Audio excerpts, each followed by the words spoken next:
यदि महत्व की बात होती है तो माघ मकर गत रवि जब हुई, तीरथ पति आव सब कोई, देव धनुज किन्नर नर श्रेणी, सादर सेवहि सकल त्रिवेणी, पूजय माधव पद जल जाता, परस अखैवट हर्षय गाता।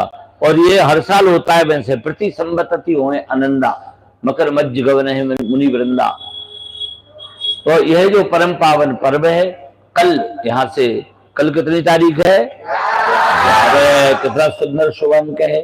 और कितने बजे जाएंगे हम? मध्याह्न में, जब बजेंगे 12, तो अभिजित में यहाँ से प्रस्थान करेंगे। तो आप सब लोग उतने दिनों तक जो जो आपने पढ़ा है उसका स्वाध्याय करें, विशेष करके बोलने का अभ्यास करें। अभी अभी जो कथा हुई और हमारे प्रियांशु व्यासी ने जो कथा सुनाई, बड़ी अद्भुत, बड़ी सुंदर, बड़ी रोमांचक कथा, सरस कथा उन्होंने सुनाई। सभी लोग उससे बहुत हर्षित और संतुष्ट हुए। इसी तरह से आप लोग भी उनसे भी अच्छी कथा करें, ऐसा मन में संकल्प करके ये गद्दी रहेगी, यहाँ करके बोलिए। अपने घर में, कमरे में, जमुना तट पर, किसी भी देवालय में जाकर बोलिए, एकांत में बोलिए। और ये कल्पना करिए, समझे? कल्पना क्या कि बहुत बड़ा पंडाल, 10,000 आदमियों की भीड़, और उसमें आस्था पर लाइव, संस्कार पर लाइव आपकी कथा हो रही है और आप धुआंधार कथा कर रहे हो। ऐसा नहीं छोटा मोटा चैनल पकड़ ले साहब, हम अपने निजी चैनल पे करेंगे। कौन देख रहा है तुम्हारे निजी चैनल? आस्था और संस्कार पे करना, समझे? ध्यान रखना, पैसे की चिंता मत करना, क्योंकि कल्पना का चैनल है। कल्पना में कंजूसी नहीं करना। एक आदमी ट्रेन में जा रहा था, सब लोगों ने अपना अपना भोजन निकाला तो उसने भी निकाल लिया। मत कर रहे अगला से। अच्छा अच्छा, हाँ ठीक ठीक ठीक। तो क्या अब फिर दोबारा निकाल लो। तो एक व्यक्ति ट्रेन में यात्रा कर रहा था, दोपहर का समय हुआ, सब लोगों ने अपना अपना भोजन निकाला तो उससे भी अपनी रोटी निकाल ली। सब लोग खा रहे, बढ़िया बढ़िया सामान ले जाते हैं भाई, सबके सामने खाना है तो घर में भले ही रूखी सूखी खाते हो। वो तो बेचारा रूखी रोटी लाया था, तो रोटी तोड़ता, हाथ में यूं लगाता और खा लेता। किसी ने देखा बोले इसके हाथ में तो कोई ना चटनी दिख रही, ना कोई अचार दिख रहा, ना कोई दही बूरा दिख रहा, ये है काय से खा रहा है? किसी ने पूछा, भाई साहब ये आप ऐसे हाथ में तो कुछ दिख नहीं रहा है, काय से खा रहे हैं आप?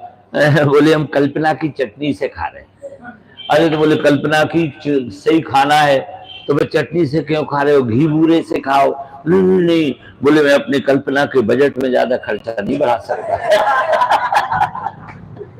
तो आप अपना जो कल्पना का बजट है आस्था और संस्कार से नीचे मत रखना, ठीक है ना? और बढ़िया बोलो, एकदम धुआंधार। और जब कथा बोलो ये समझ लो कोई कितना भी विद्वान बैठा हो, सबसे ज्यादा मूर्ख वही है, उसी को सुना के ज्यादा सुनाना, समझे? डरना नहीं जरा कोई पटका वटका डाल के आ गया थोड़ी, अब तो पंडित जी आ गए, अब तो श्लोक में भी जल खड़ा नहीं लग गए पानी में, नहीं। ये समझना सबसे ज्यादा मूर्ख ये, ये जो अभी पंडित आया ये सबसे ज्यादा मूर्ख, उसको ज्यादा सुनाना। डर गया सो मर गया, एकदम निर्भीकता का धुआंधार, ठीक है ना? अब बढ़िया अच्छे वक्ता बनिए, और इसका जब तक बोलोगे नहीं, कितना भी लिख लोगे, पढ़ लोगे, रट लोगे, अगर प्रस्तुति करना आपका बढ़िया नहीं हुआ तो वो सब बेकार।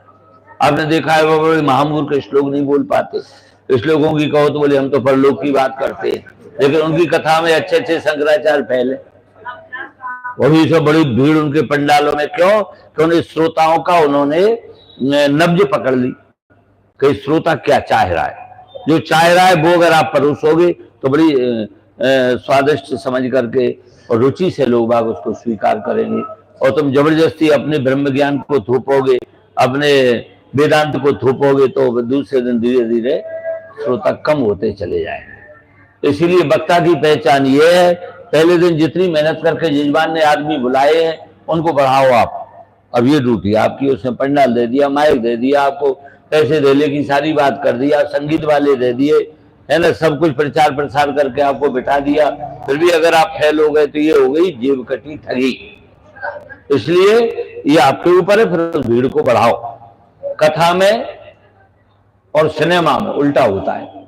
सिनेमा में पहले दिन इतनी भीड़ होती है, इतनी मारा मारी होती है, पर धीरे धीरे धीरे धीरे घटती चली जाती है। और कथा में पहले दिन कम भीड़ होती है, फिर धीरे धीरे धीरे धीरे, क्यों?